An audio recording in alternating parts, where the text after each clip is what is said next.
took them upwards of 2 years in order to complete that project, which was a small mobile game, but they released it to very good critical reception. They made a decent amount of money on it.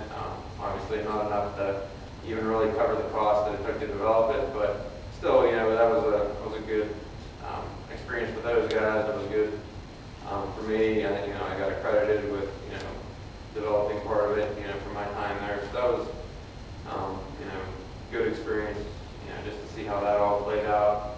I'm still in contact with those guys from time to time.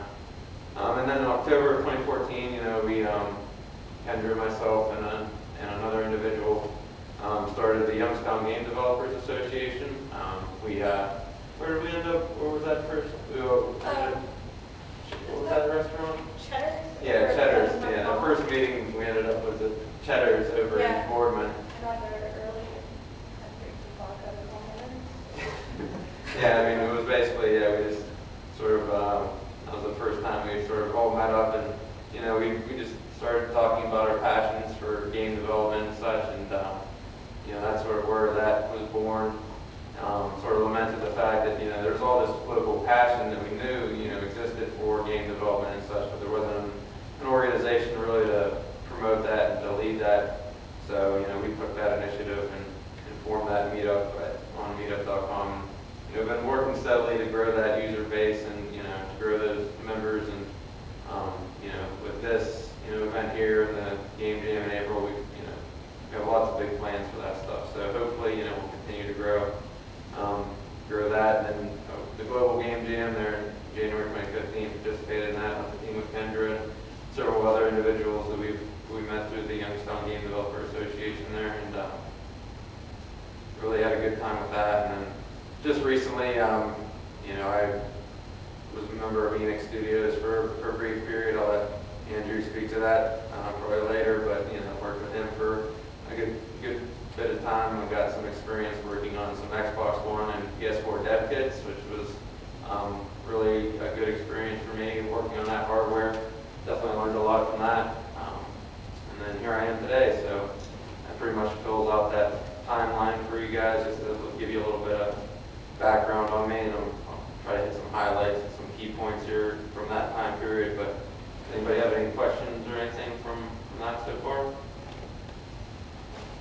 Yes. You said that just having a computer science degree doesn't really qualify for game design. So what sorts of things do you think students should pick up if they want to try and get into game design? Your best bet is just to build games. I didn't probably spend enough time in my college career really utilizing that resource of other people that were there that were passionate about game development. Other computer science people.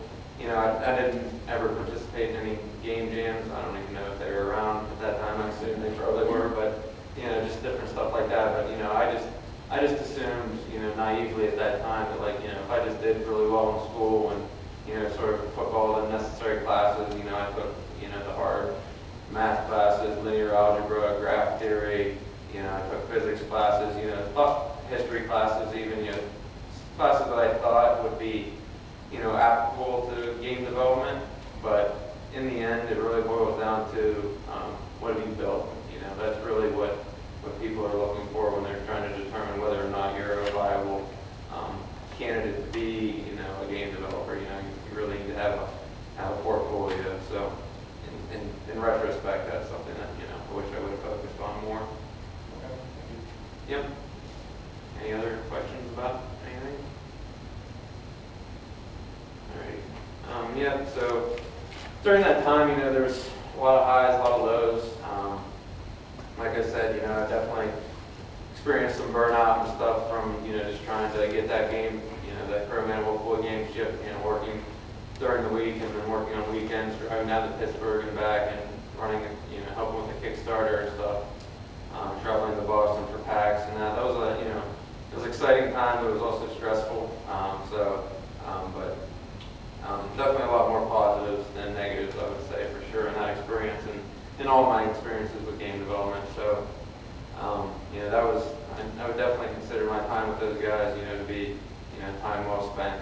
Those guys were definitely talented artists and game designers, and I learned a lot from that experience in terms of just, working with artists and working with designers and trying to really just, meld that all and communication really, especially when you're working on, just by yourself, you're only working with individuals that you know very well.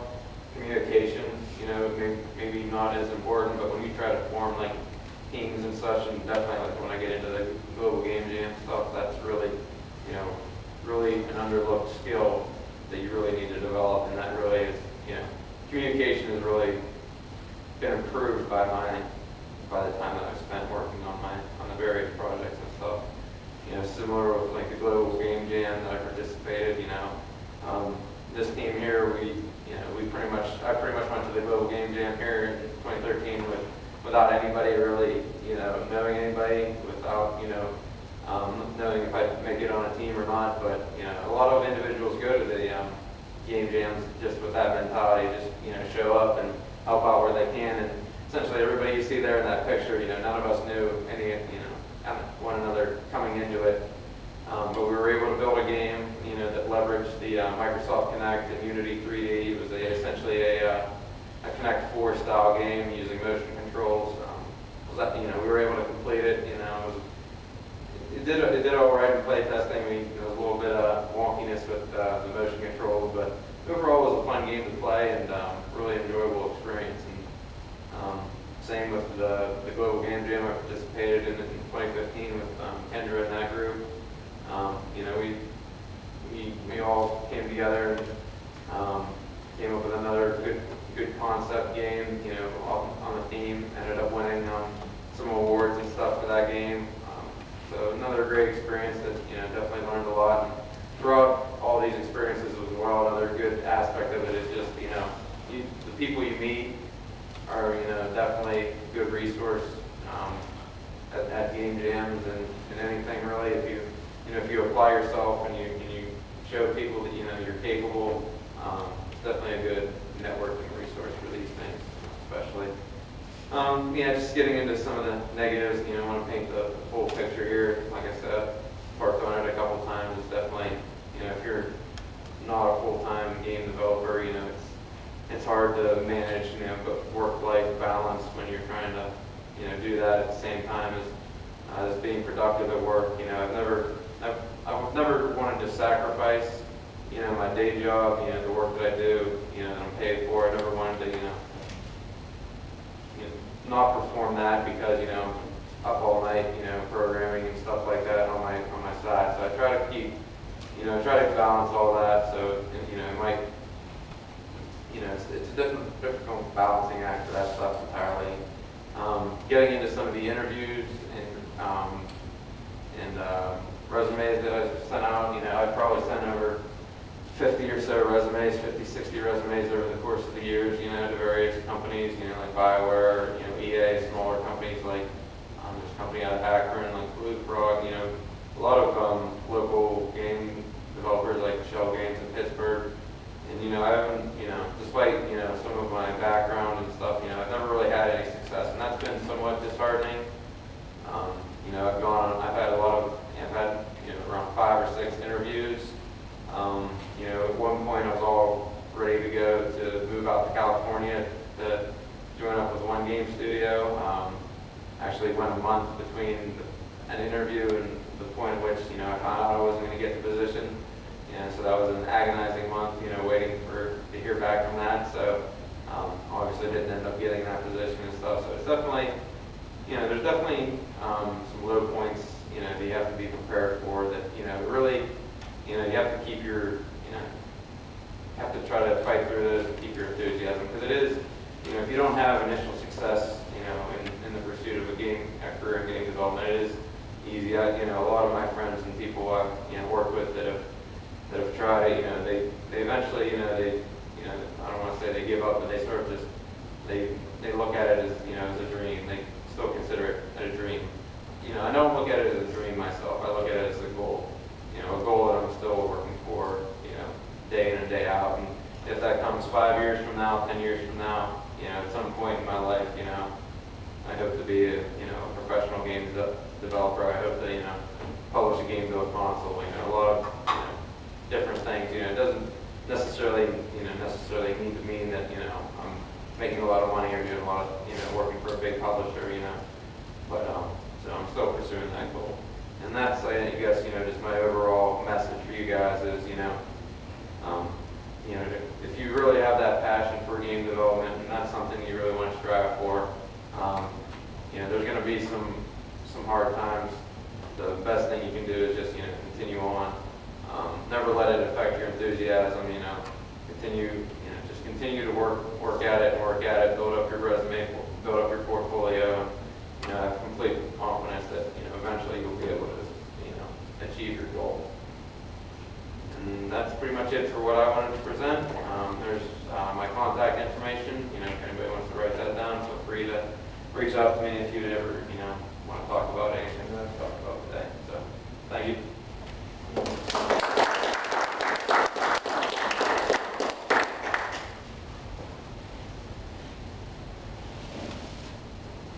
So hi everybody, my name is Andrew Pavlik. I'm a content creator for games, film, about everything in between.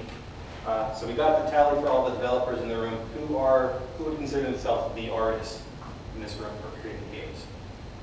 1, 2. All right, so the developer point. Okay, so just before I talk about the content creation, I'm going to give a little bit of background about myself, where I went to school. So a little bit about myself. Early on, I was big into playing video games, big into art. My parents saw that I was pretty interested in computers, so they told me to go to information technology. I ignored that, obviously, and went into digital arts.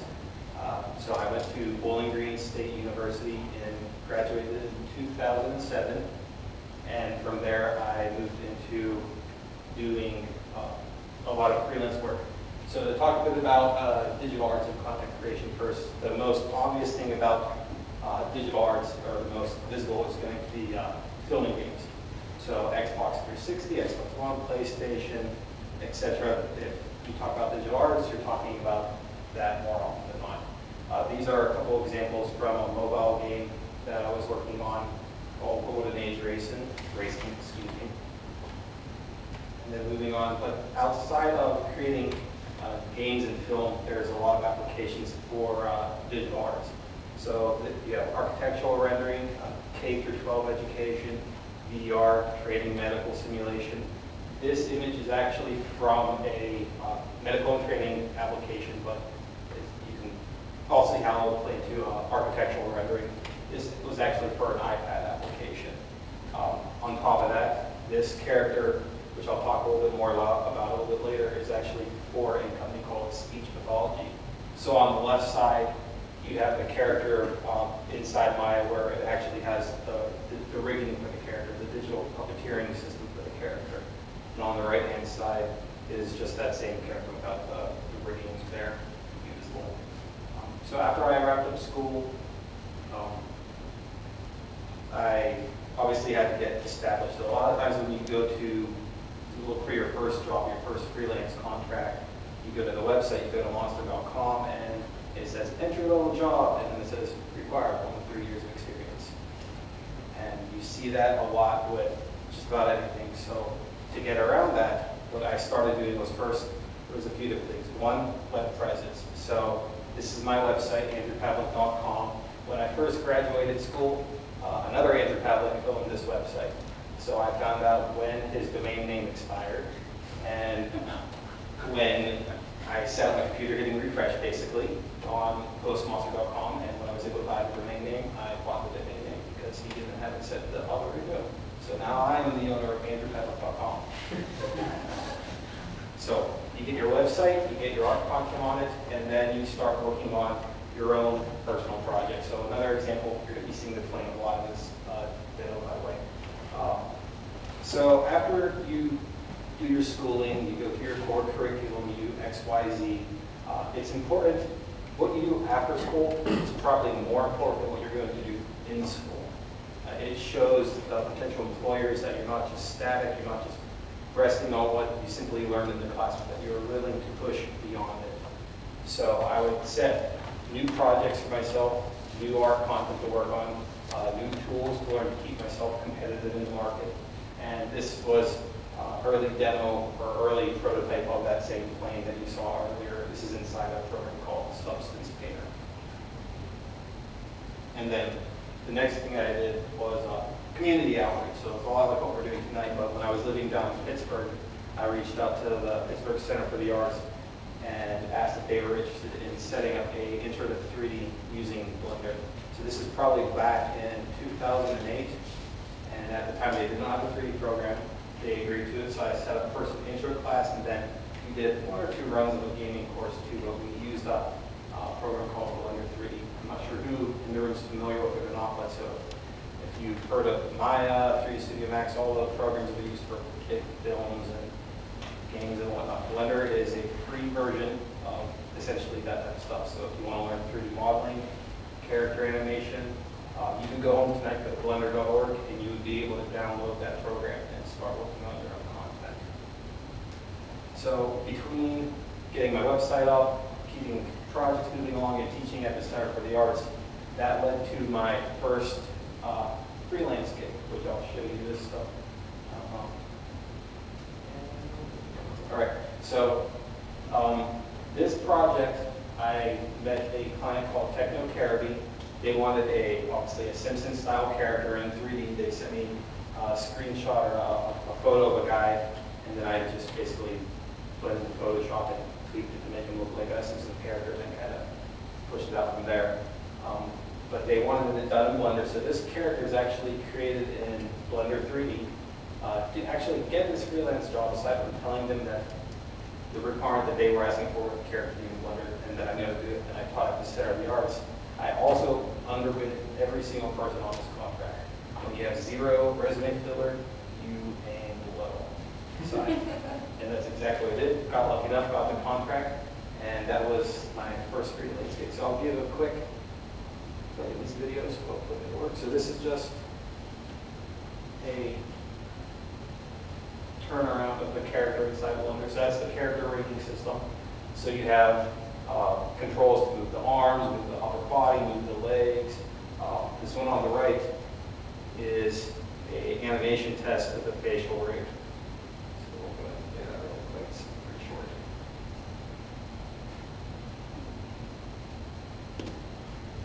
So I did all the modeling, all the rigging, all the texturing stuff. We actually, after this character was completed, I handed it off to another party who actually worked on the character animation for the tech conference.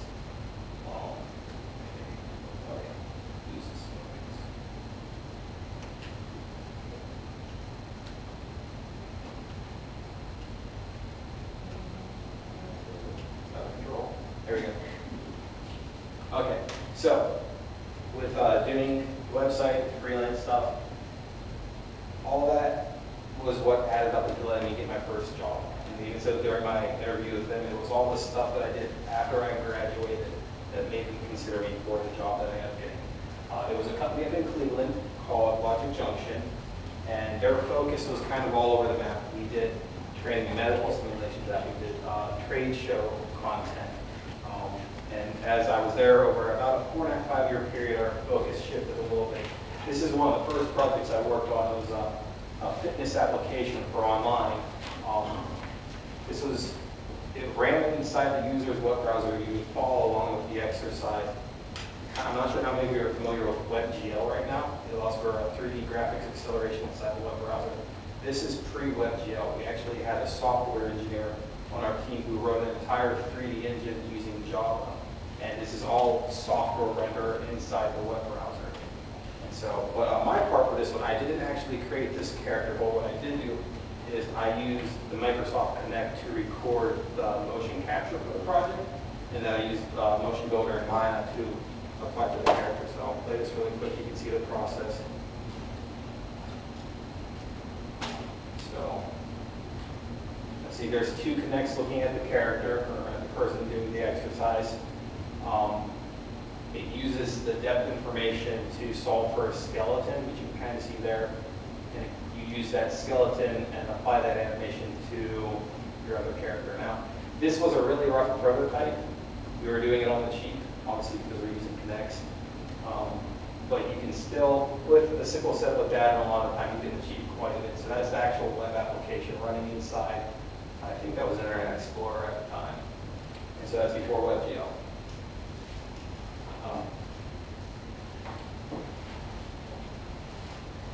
And so as I was there, we shifted focus a bit.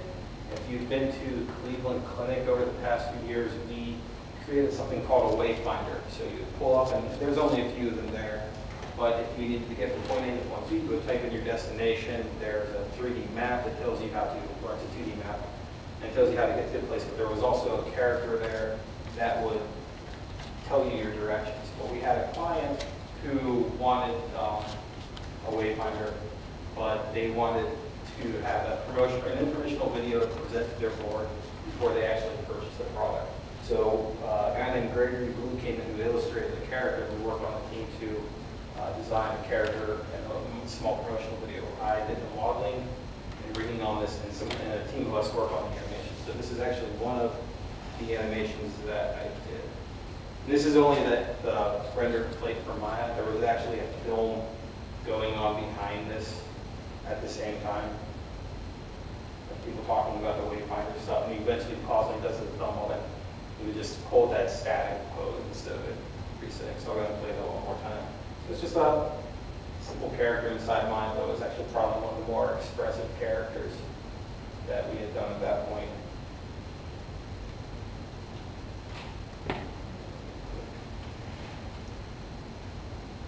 Okay.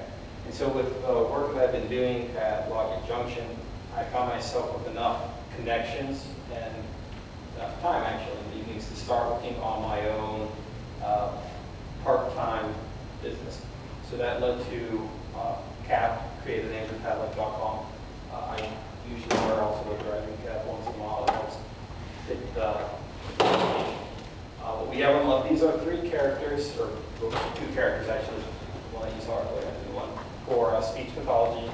So what speech pathology is you have their online organization, they have a case called, or an application called SimuCase. And what you do is students going into speech pathology, you have a gap between when you're in school and when you're actually working with the patient. And they wanted you to be able to interact with the character, do different diagnoses, different speech pathologies, and have that type of interaction before you ever actually sat down with the patient. And so I work on cases with them. So they'll send me pictures of patients, they'll send me a reference video of their facial animation, their body mannerisms, and I'll work on creating custom characters. Now, if they sell this to universities now, and you can either subscribe to their library or you can create custom cases, which I'm actually starting a new custom case tomorrow.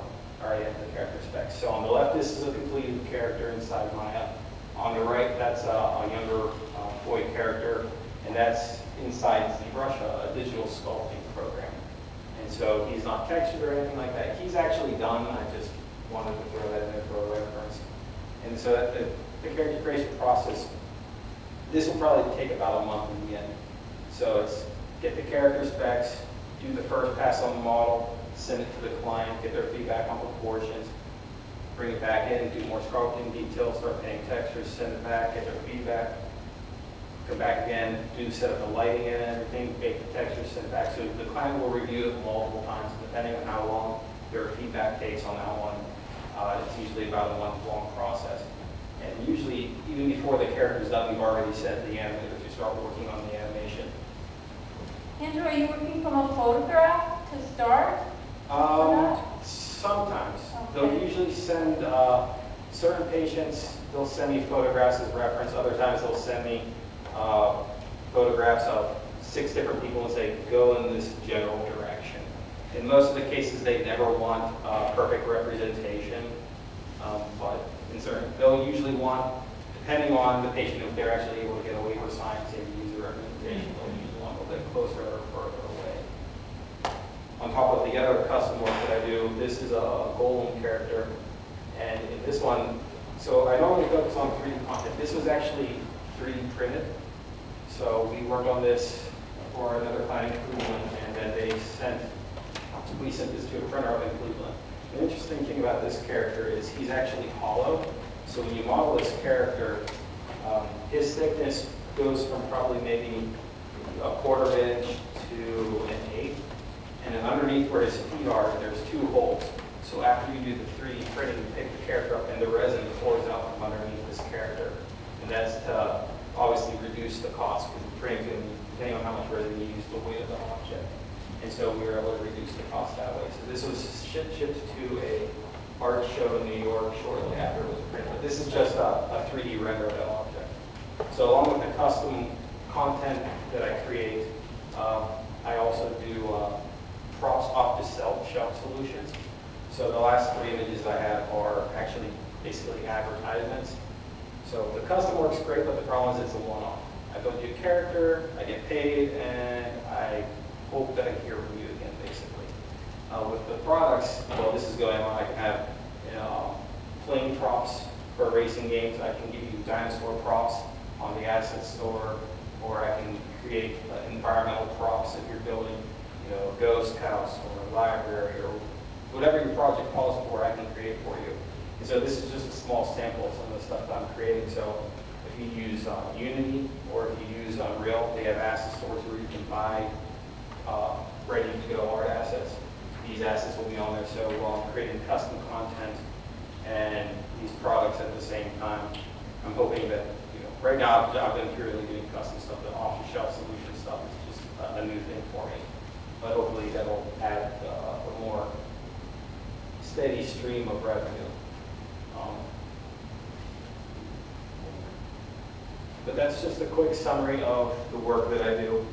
You can visit my website at andrewpavlik.com. I keep a blog up there. My email is created@andrewpavlik.com. Feel free to email me whenever. Obviously, at the end of this, I'll be more than happy to take your questions. But obviously, also, I enjoy shop talks. So if you ever have any questions, fire away. LinkedIn and my Twitter handle is also on there. So that's me.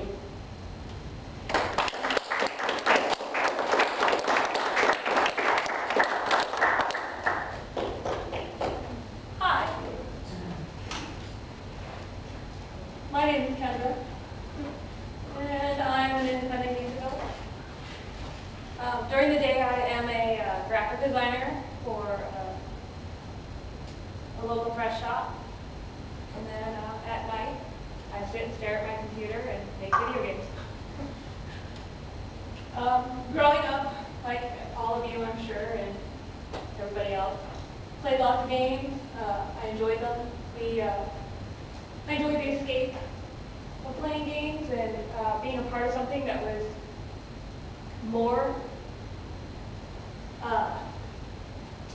part of something that was greater than myself. I always had ideas. I was a dreamer. And I always had these great ideas for video games, but I had no idea how to make them. Loved telling stories, but no way to do it. So in college or high school, I took a graphic design class and made some pretty pictures, and there's a wonderful picture of me in marching band. Then I went to college. I started in 2001 at here, actually. And the schools didn't offer, none of the schools offered any game development programs. And they weren't offering enough for what I wanted to get out of a degree.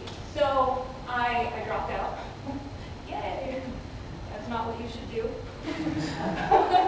And then in 2003, I heard word of one of the Art Institutes had gained a game art design degree.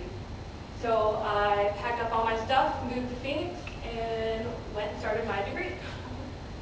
I graduated in 2006 with my Bachelor's of Art. So that was awesome. I got a lot of experience, met a lot of people, surrounded by like-minded people, but I did not take enough extracurricular stuff, like taking part in programs such as the Youngstown Game Developers. But I still got cool jobs. I worked for THQ, and those were some of the teams I was on. We tested games and had long nights of D&D, and it was fabulous. We had a lot of fun. Learned a lot about making bugs, or not making bugs, but fixing bugs, finding bugs, the different things like inside of a vert. Even if it looks like it's closed, it's not. You will find a way in there and get stuck. It's fantastic. There's one point where we were doing Juice 2, which is a car racing game, and you blow yourself up and end up on top of the world and couldn't get back in. That was fantastic. And then I moved to another company, and we were testing cell phone games. And this was before your fancy smartphone games. This was during the J2Me and Brew Mobile. And those games were awful. Positively awful. The only ones that were decent enough to play were probably like Tetris. Alright, so I just want to apologize in advance. The battery died on the camcorder. It's an old camcorder. My dog thought my good one was a chew toy, but luckily I had this old one to use. But it runs on old AA batteries, and the batteries died in the middle of my speech. So I'm going to pick off where it left off with the mobile post-productions QA Certify. When I was working here, this is where I first fell in love with mobile game development. I had learned about JavaScript. I was working with J2Me and Brew applications, and I was working with some Russian developers. And this is basically where I fell in love with mobile games. And keep in mind, this is back in the day when mobile games were just awful. And most of them were awful, but they had the potential to be good. I mean, back in that time, I think like Tetris was the only good thing that was going on. So it gave me the opportunity to be able to build simple, small games on my own. You know, graphics, coding, and everything. It didn't take much script, maybe 100 lines of code, and I had a working game. And the first game I did a test with was I caught things in a basket and got a score, and I was very proud of myself. But that was where I was introduced to and upgraded to ActionScript 3. Previously, I had only known ActionScript 2, and because that's what they taught at the school at the time, and with ActionScript 3, it's an object-oriented programming. So that opened up my doors to so many more things. Next, I was working for a production studio / graphic design studio. It's where I really learned ActionScript 3. One of my coworkers there, who I still keep in touch with, he really explained ActionScript 3 to me because that's basically all he did. And then I eventually started creating instructional tutorials for Juniper networking. And they were interactive, helping to teach students learning to Juniper network with the Juniper routers, how to use them. And don't ask me how to use a Juniper networking router. I do not know, but I did create a lot of those tutorials. I can, follow the book and create instructionals, but, I never actually worked on a networking device. So, but I learned a lot about video editing there. I got to learn a lot about green screening, and you can see in the picture there, I've got my Wacom tablet. That is the best Wacom tablet ever, and that I really miss that. All I have is a little handheld one at home. But that Wacom tablet is amazing. If you ever get one, hold on to it. I was fired from there. I won't get into the details of that, but basically getting fired happens. Things just don't work out. Either, people don't like you, you don't like them, a new boss comes in, or, it's just not a good mix. Maybe the work scenario isn't good for you, and you want more out of it, and they aren't offering you more, and, it's just, things happen. You're not going to fit in at every single job. So, if you ever get fired, don't get all stressed out. Yeah. From there, I started working for a Spanish television network called Univision. I learned a lot more about video editing. I created a lot of commercials there. And this is where I was introduced to press from the press side of press. I learned how to... I started a blog while I was working there and started kind of reviewing video games, and a lot of the stuff I was getting was not the AAA titles, was a lot of indie stuff, and I was kind of introduced to independent game development this way. I eventually got a press pass to go to PAX Prime in 2011, where in this small corner, probably on like the third floor or something, were probably about maybe 10 independent game developers, and I was just amazed that these small groups of 5 to 10 people were creating these amazing games. And I interviewed the guys from Hello Games, and they were very inspirational, so happy with what they were doing. They sacrificed a lot to get to where they were at that time, and I mean, and now they're making that amazing game. And they got on Steve Colbert, I think it was. Yeah, they got on Steve Colbert's new show and were interviewed by them. It's crazy. So, that's a lot of work. That's 10 years of work for them, I'm sure. But, that was really motivational for me, and I got to interview them. That was really exciting. I was also freelancing some work at the time for an independent game developer. We created a game called Deco for iOS or, Apple's phones. And it wasn't a digital medium. We actually did handcrafted things and took pictures. The picture in the bottom right there is the one of the levels from a top-down view, and basically it's cutouts and cotton balls made to look like an ocean floor. That project was a lot of fun.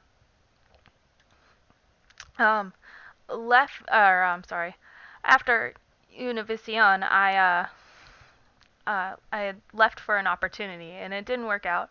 The people and I, it was a great opportunity, and the work they do is amazing, but it just didn't work out for me.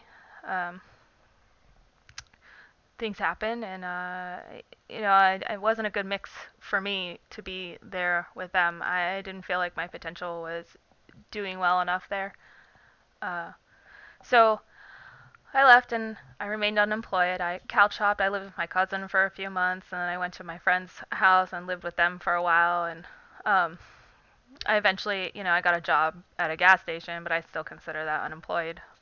Wasn't really doing. But what that allowed me to do is allowed me to have the time to work on my skills without much of a distraction, like a day job distraction. Like I advanced my ActionScript skills, my object-oriented programming, and started writing tutorials, and I made a game, which is a three-man game. My friends and I, we liked to drink at the time, and we'd go to parties and stuff. I was still young then. And we always ran out of dice, and we really liked to play or couldn't find any dice, and we really liked playing the game called Three Man, so I made an app for it. From there, I eventually, 2013, I moved back to Ohio. My father had passed away in the previous December, and I wanted to be closer to my family. I love my hometown in the Youngstown area. A lot of people say they can't escape. I say you're blessed to be here. I applied for a job with the Austintown local schools, and I became their media tech for a year. It was really exciting because I got to work with students, and I helped run the school TV station. I rebranded the entire campus, and I wrote press releases for the school. It was a really nice opportunity to kind of go one-on-one with different students and kind of get them excited to, be around media. And, I talk to them about game development. I didn't teach there, but I was around the students a lot. I had to help them out with different things. And the bottom picture there, that's actually one of the fence covers that I had designed. So it's pretty cool. If you've ever been on the Austintown Schools campus, there's banners up there that I had helped recreate, and they're Freddie the Falcon. I redesigned him. He was a little awkward looking before. So from there, currently I am at Minuteman Press in Boardman. I'm the senior graphic designer, and I learned a lot there about print design and print processing. And not that I didn't know about print design before, but now you really get to know about it because you're actually doing it. It was a nice it is a nice opportunity. I get to meet a lot of people. I learn about different ways to market myself through how other companies come in and have us print and design different marketing things, like from postcards to even pens or whatever. It's great. And I also get to learn about different companies to go through and different ways to learn to create promo swag for less money, which is really good, especially as an independent game developer. You've got to save all the money you possibly can. Of course, I'm also running my studio, which is Eimear Studios. I just kind of experiment with different ways to make games, and I, program, design, market, and create everything that I want to do, and I have fun. I love it. And then in 2014, I started running with Bill Jones, the Youngstown Game Developers. We gather other local game developers together, and we have different themes. Every once a month, we talk about our own game development projects that we're working on, and then we'll have like a speech or a project that we all work on together to help each other grow within the game development community. With Eimear Studios, I've created 4 main games, really. One being 3-Man, which I talked about earlier. That is the drinking game, and then a catching game, which this picture is actually a little more advanced version of it. This one's not for the phone, but this was part of a ActionScript 3 tutorial that I wrote. And then this is a memory game over the one with the bat and the little doors. You get to open up the doors and play memory match. And then Epicurus Inversum, which is the game I'm currently working on. Eimear Studios is the name of my studio. I shortened it to Eim Games, E-I-M Games, just because it's easier to say. It's a little more catchy. And it's also the name of the website. If you go to eimearstudios.com, it also goes to the same website, forwards. I got my LLC in 2010. LLC is a limited liability corporation. It basically what an LLC is, it's pretty important to have. It protects you. Say somebody sues you for something that happened with your game. An angry mom or angry old person. Who knows? They just don't like something that you did, and they have a really great lawyer, and they sue you for everything you're worth. Well, the LLC will help protect you so you can keep your house, your car, and everything. You just lose money within the company, not your personal money. It is also great for tax season. You get an EIN number, which helps define you as a company with the IRS, so that when you file for your taxes, it's a lot easier to claim them, and you'll raise up less red flags when you claim, like, say you had to buy office supplies and you bought like a pen. Most of the times, most people cannot claim that, but you can because you bought it for work. Like I said before, I started a blog, and ActionScript 3, I wrote tutorials and experimented with different blog article types, just to try and see what gets people to come to my website and discover what I'm doing. I also write a developer journal, and most recently I've started doing a video blog. Not really sure how it's doing, not really sure where I'm going with that, but working on it. By 2013, ActionScript 3 was dead, or well, now it's dead. It was dying at the time. It's still used, but it's really not that great for making most video games. Quick little flash games like the memory game and the basket catching is fine, but a game like Epicurus Inversum, which is, it's just not a good way to create Epicurus Inversum. You need a little bit more advanced programming language, so I switched to Unity with C# currently.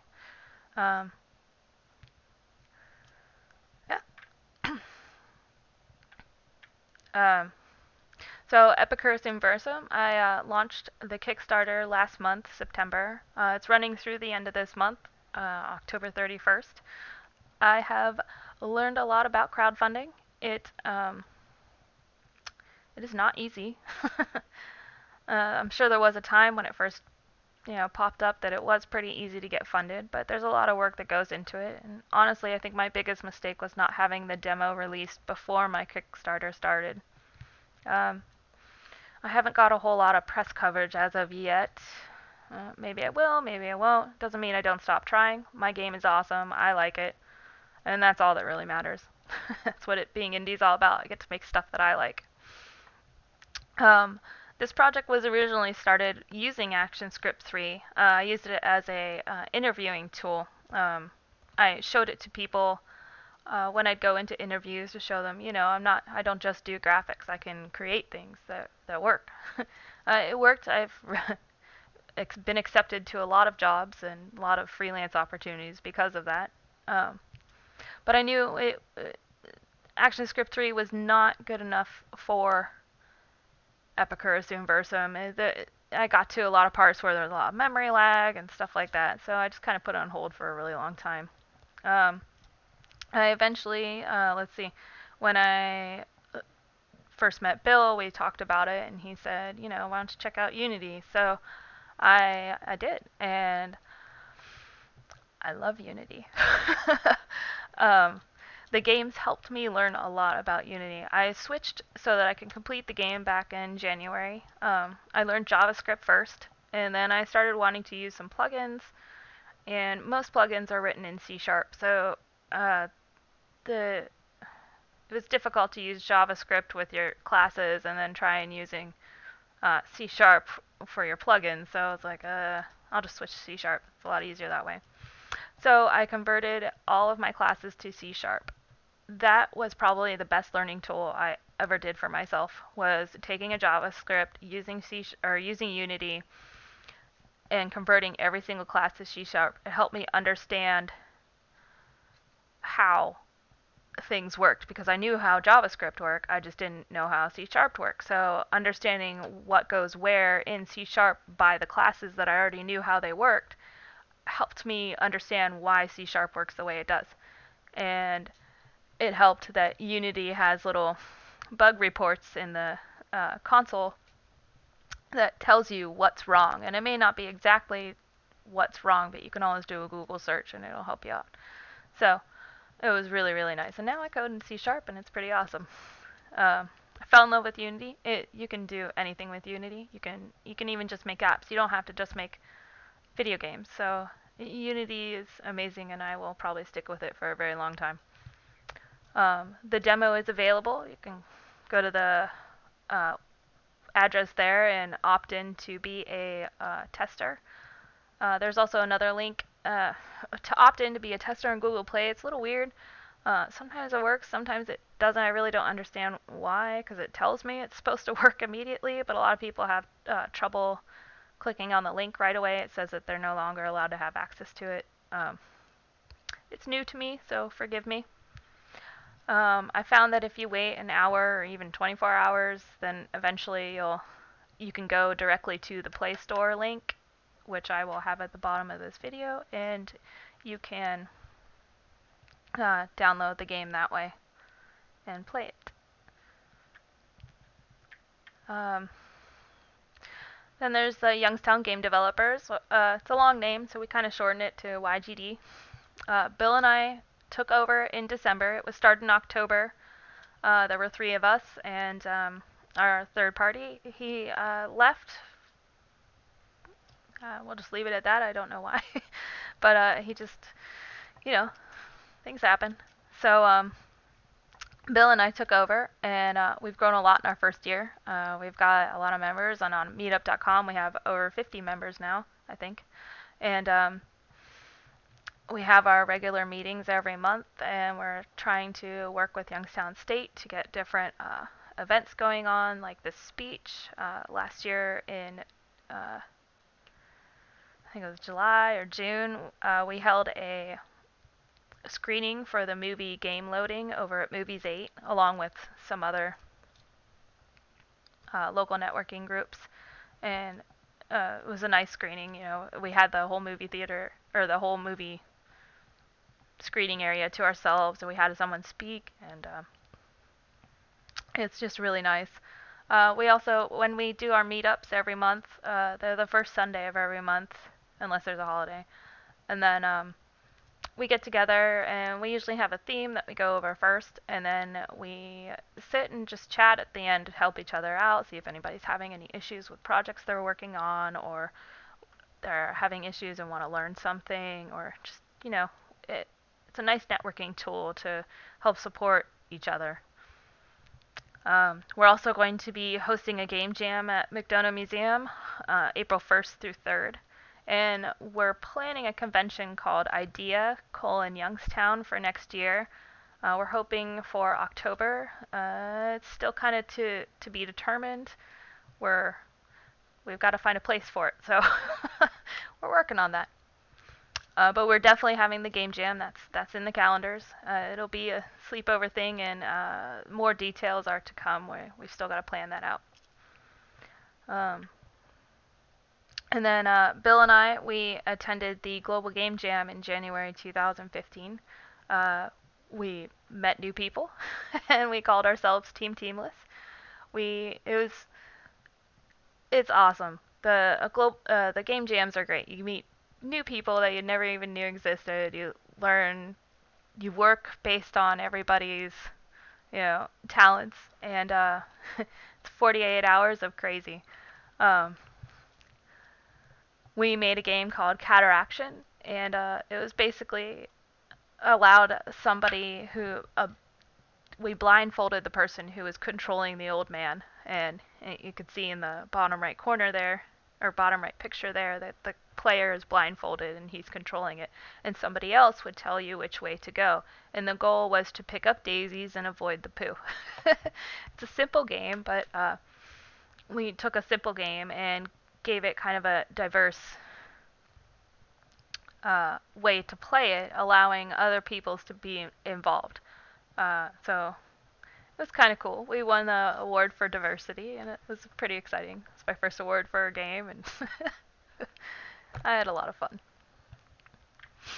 Yeah, and then the game loading movie screening, we co-hosted it with other groups. We were actually the only movie theater we had the only screening of the movie in the U.S. at the time. So that was pretty cool. I don't know if any of you have ever seen Indie Game the movie, but it's a similar concept. It's a documentary about independent game developers, and how they do things and how they succeed or don't succeed and the struggles they go through. We gave out T-shirts and prizes. I think we gave a book out about game development. It was written by Jesse Schell. Yeah, and then we had a speech from the brothers who are the owners and founders of SGM Games, and it's just outside of Akron, Ohio. They gave a pretty inspirational speech because it was kind of weird how they got started. They don't have a degree in video games at all. It's just, I think they had degrees in video game or computer science, and they just decided one day, oh, let's make games. Started off as a website that had a crazy T-shirt. So, why do we share this with you? Why are we sharing our life stories with you? Basically, being an independent game developer is a lot of work, and as you can see, we've all gone through lots of craziness. We've all struggled. We've had ups and downs, and that's just part of what being an independent game developer is. There's no defined way to be successful, financially successful anyway. And really, being an independent developer is not about being financially successful. It's about being inspirational and being happy with what you do. I think the best thing about being an independent game developer is that no one can tell you to do it. You rely on yourself and your networking friends and the people around you. You can learn at your own speed, and you don't have somebody telling you that you have to meet a deadline. But you shouldn't sit around and not do it for a year. You can't just sit around. You have to motivate yourself. And I like that. I don't like somebody breathing down my neck. And I think that's why independent game development works for me. Being financially successful is very difficult in the indie game development world. Most games are not successful. I know most of us see like Minecraft and how he's like crazy and makes millions of dollars. Yay! He is one of millions. One of millions of developers. Well, maybe not millions. I don't actually know the real number. But there's a lot of independent game developers, and I think I read somewhere on average the average game developer makes between like $10,000 and $16,000 a year, and that's not a lot of money. It is a lot of work. You have to figure out where your strengths are, focus on those, learn how to run a company, and you have to dedicate your time to it. If you don't dedicate to it, you'll not be successful. And then, when you're first starting out or, just trying to get things started, you'll probably need another job to support you. Like me, I work at the press shop, and most independent game developers do have other jobs, whether it's freelancing or another company. Learn from the jobs you take. Even working at the gas station, I learned how to work with people. And the people I worked with, I liked them, but it's all the customers that came in. Working at a gas station, there's a lot of stupid customers. It was not the most glorious job in the world, but you learn to smile and just deal with it. And so, even working at the worst job ever, you can still learn something about running a company. Like learning how to make videos or whatever. Just learn from the jobs you currently have. Make them work for you for your games. Be social. Networking is essential. You're going to say, oh, Facebook, Twitter, so awful. Wah. Just get on them. Post a couple times a week. If you find an article, you like retweet it. You end up learning a lot and you'll make friends. Like I have people I tweet with regularly. We don't tweet like on Twitter networking board or whatever. It's just send messages to each other. I've met a lot of people across countries. If I ever end up going to like an event out in the UK, I have a place to stay. So it's good to network and meet other developers. Facebook and Twitter is not about, learning about Justin Bieber or just about learning about Justin Bieber or Ashley Simpson or whoever people listen to on Twitter. There's a lot of networking involved on there. Like most of my community is just independent game developers on Twitter, and we just, share information. And the most important thing about being an independent game developer is you absolutely have to love what you do. If you're miserable, if you're making a game that you don't like, you're going to be miserable and you're going to hate it. Make something you want to make and enjoy doing it, because if you don't, it's going to be a lot tougher to be successful. Also, say hi. So, on that networking advice, go ahead, follow me, follow Bill, follow Andrew. We are always available for any questions you might have, or if you just want to sit and chat about game development or, whatever. Say hi. So that's it. Thanks for listening.